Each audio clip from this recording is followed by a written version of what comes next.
बाजार में एक जादू है और वह है रूप का जादू। बाजार के जादू की एक मर्यादा है। जब हमारी जेब भरी होती है और मन खाली होता है तो ऐसी हालत में इस जादू का असर खूब होता है। जेब खाली हो और मन भरा न हो अर्थात मन खाली हो, तब भी बाजार का जादू चल जाता है। Doctor Arpana Rawat YouTube channel पर आप सभी का एक बार फिर से स्वागत है। आज का यह वीडियो कक्षा 12 के लिए है और आज के इस वीडियो में हम पाठ पढ़ेंगे जैनेन्द्र कुमार जी द्वारा रचित निबंध बाजार दर्शन का सार समझेंगे और प्रश्नों के उत्तर भी समझेंगे। बाजार दर्शन निबंध में बाजार के उपयोग अर्थात सदुपयोग दुरुपयोग पर प्रकाश डाला गया है। लेखक के अनुसार बाजार मनुष्य की आवश्यकताओं को पूर्ण करने के लिए है, न कि दिखावे के लिए। निबंध में लेखक ने अपने दो मित्रों और भगत जी के माध्यम से बाजार के जादू पर प्रकाश डाला है। लेखक अपने पहले मित्र के उदाहरण से समझाते हैं कि लेखक के एक मित्र हैं, वे बाजार गए और बहुत सारा सामान लेकर आए। लेखक ने जब उन्हें देखा, उनके हाथ में बहुत सारा सामान देखा, तो उन्होंने उनसे पूछा कि ये सामान, इतना सारा सामान क्यों? तो उन्होंने कहा कि पत्नी जो साथ में थी। तो लेखक कहते हैं कि बहुत सारे लोग पत्नी की ओट लेकर, पत्नी का सहारा लेकर बहुत सारा सामान खरीद लेते हैं, लेकिन लेखक को लगता है कि यह सामान उन्होंने अपनी पत्नी के कहने पर नहीं बल्कि अपनी परचेजिंग पावर दिखाने के लिए लिया है। परचेजिंग पावर, खरीदने की शक्ति। लेखक का मानना है कि उनके पास पैसे थे और वो ये दिखाना चाहते थे कि मैं क्या क्या खरीद सकता हूँ, इसलिए उन्होंने ऐसा इसलिए किया।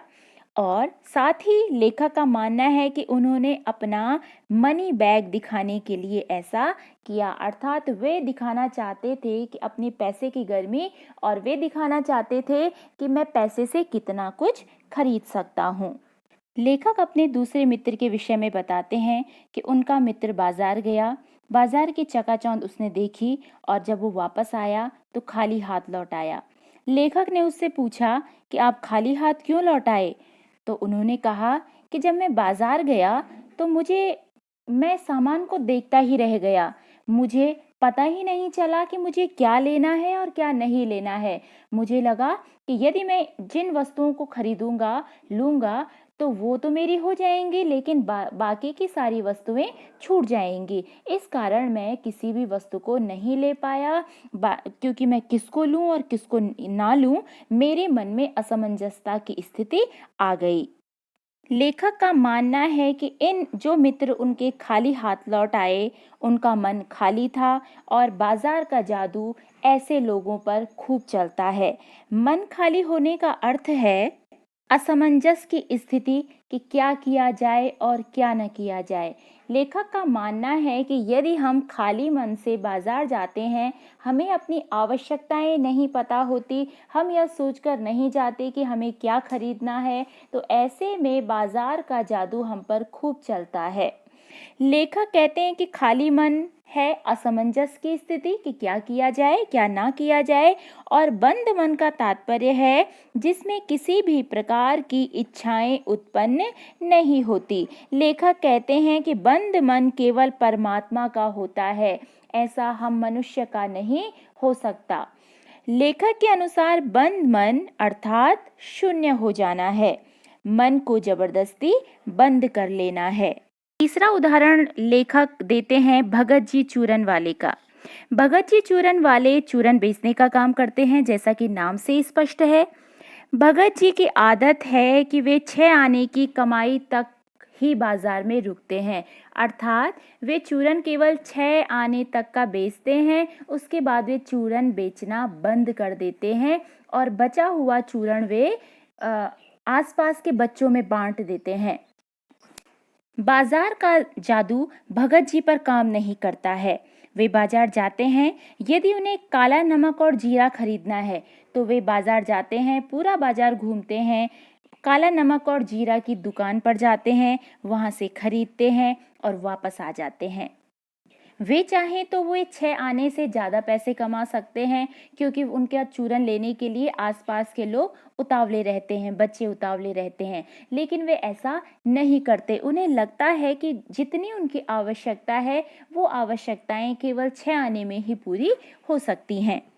इस प्रकार लेखक ने भगत जी को एक संतोषी व्यक्ति और एक दृढ़ निश्चयी व्यक्ति के रूप में दर्शाया है, जिन पर बाजार का जादू कोई प्रभाव नहीं डालता है। लेखक पैसे की व्यंग्य शक्ति के बारे में बात करते हैं।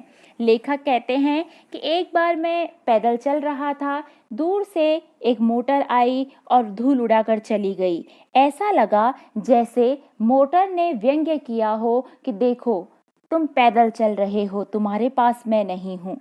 लेखक कहते हैं मेरे मन में ख्याल आए कि मैं ऐसे घर में क्यों पैदा हुआ जो मुझे मोटर खरीद कर नहीं दे सकते थे, या मुझे ऐसे घर में पैदा होना चाहिए था जिनके घर में मोटर हो या जो मुझे मोटर देने की हैसियत रखते हो।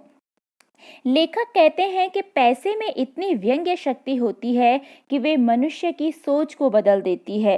लेखक कहते हैं इस बात से मेरे मन में अपने परिवार के लिए यह ख्याल आया कि इन्होंने मेरे लिए किया ही क्या है, अर्थात कुछ नहीं किया। लेखक कहते हैं कि मैंने अपने परिवार का इतने वर्षों का मेरे लिए किया गया त्याग, किया गया कर्म मैंने एक क्षण में भुला दिया। कहते हैं कि यह पैसे का ही जादू है जो मैं अपने परिजनों का विरोध करने लगा। लेखक के अनुसार पैसा परिवार, आपसी रिश्ते, संबंधी, भाई भाई में दरार डालता है, अर्थात रिश्तों पर बुरा असर डालता है।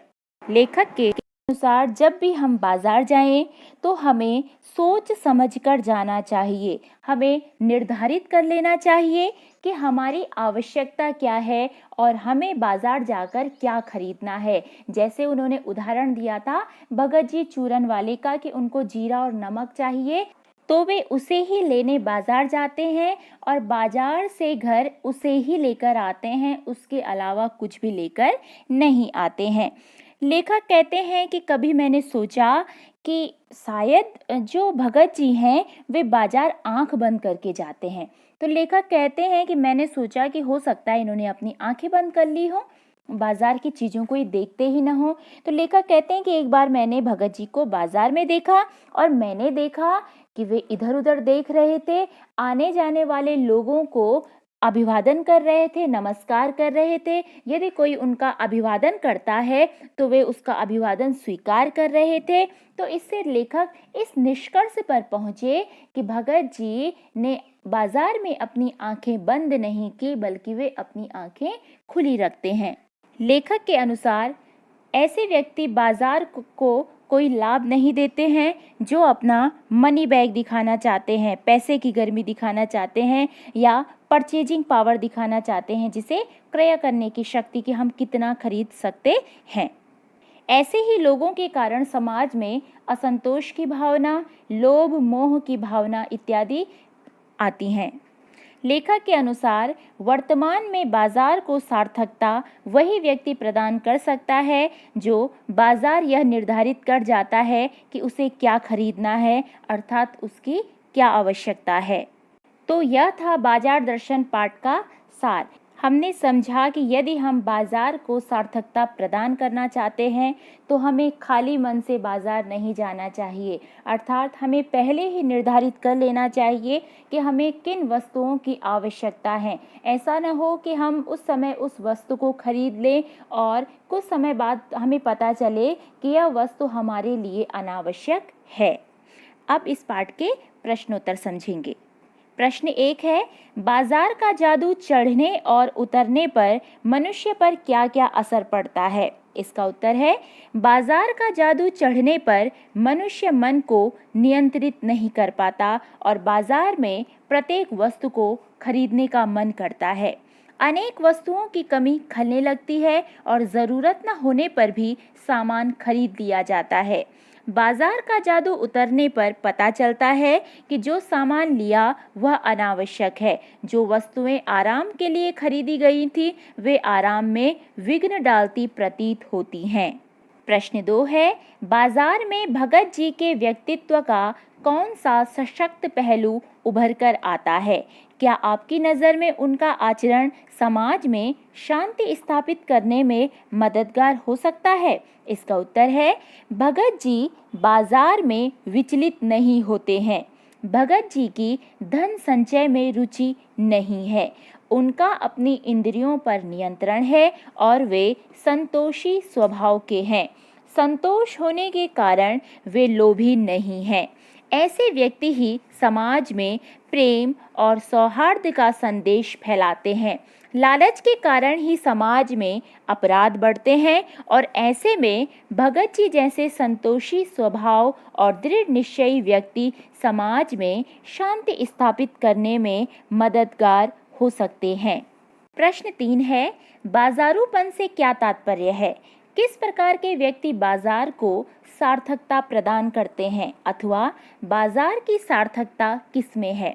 इसका उत्तर है, बाजारूपन से तात्पर्य है दिखावे के लिए बाजार का उपयोग, अर्थात बाजार को अपनी आवश्यकता के अनुरूप नहीं बल्कि दिखाने के लिए प्रयोग में लाना। हमारा अपनी सामर्थ्य से अधिक खर्च कर अनावश्यक वस्तुओं को खरीदना बाजारूपन को बढ़ावा देना है। ऐसे व्यक्ति बाजार को सार्थकता नहीं देते। बाजार को सार्थकता वही व्यक्ति दे सकता है जिसे पता हो कि उसे क्या और क्यों खरीदना है, अर्थात जो व्यक्ति अपनी आवश्यकता को जानकर वस्तु खरीदते हैं और बाजार से उसके अतिरिक्त कुछ नहीं खरीदते, वे ही बाजार को सार्थकता प्रदान करते हैं। प्रश्न संख्या 4 है, बाजार किसी का लिंग, जाति, धर्म या क्षेत्र नहीं देखता, वह देखता है सिर्फ उसकी क्रय शक्ति को।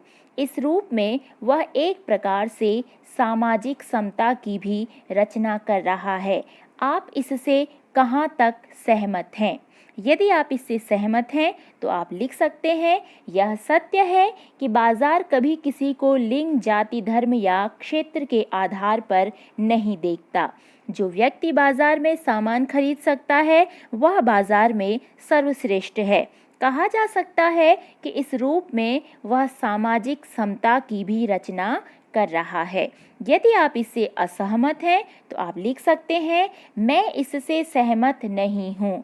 बाजार सामाजिक समता नहीं अपितु धन देखता है। जिसके पास धन है वही इसका लाभ उठा सकते हैं। धन के कारण समाज में भेदभाव होता है, इसलिए बाजार सामाजिक समता का सूचक नहीं है। बाजार के लिए धन बड़ा है, न कि व्यक्ति।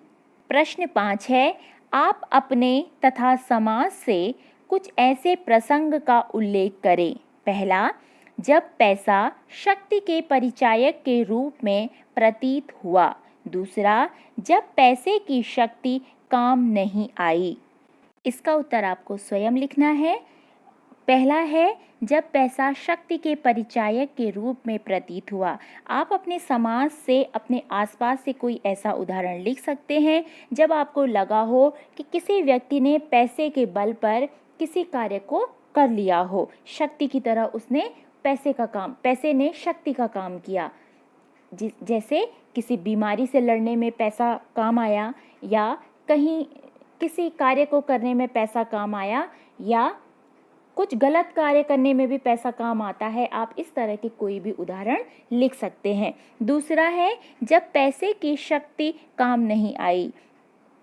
कई लोग होते हैं जिनके पास बहुत सारे पैसे हैं लेकिन उनको कोई ऐसी बीमारी हो जाती है जिसका पैसे दे करके भी कोई इलाज नहीं होता, तो आप उसके विषय में लिख सकते हैं। या कई बार किसी व्यक्ति के पास बहुत पैसा है और वो धन के बल पर किसी को खरीदना चाहता है, अर्थात चाहे घूस देकर या रिश्वत देकर वो अपना काम करवाना चाहता है, लेकिन उसके पैसे की शक्ति काम नहीं आई। तो ये आपको उदाहरण के रूप में स्वयं लिखने हैं। तो यह था जैनेन्द्र जी द्वारा रचित निबंध बाजार दर्शन और उसके प्रश्नों के उत्तर। आशा है आप सबको समझ में आएगा। यदि फिर भी कोई परेशानी हो तो आप बिना किसी संकोच के कमेंट में लिख सकते हैं। आप सभी का हार्दिक धन्यवाद।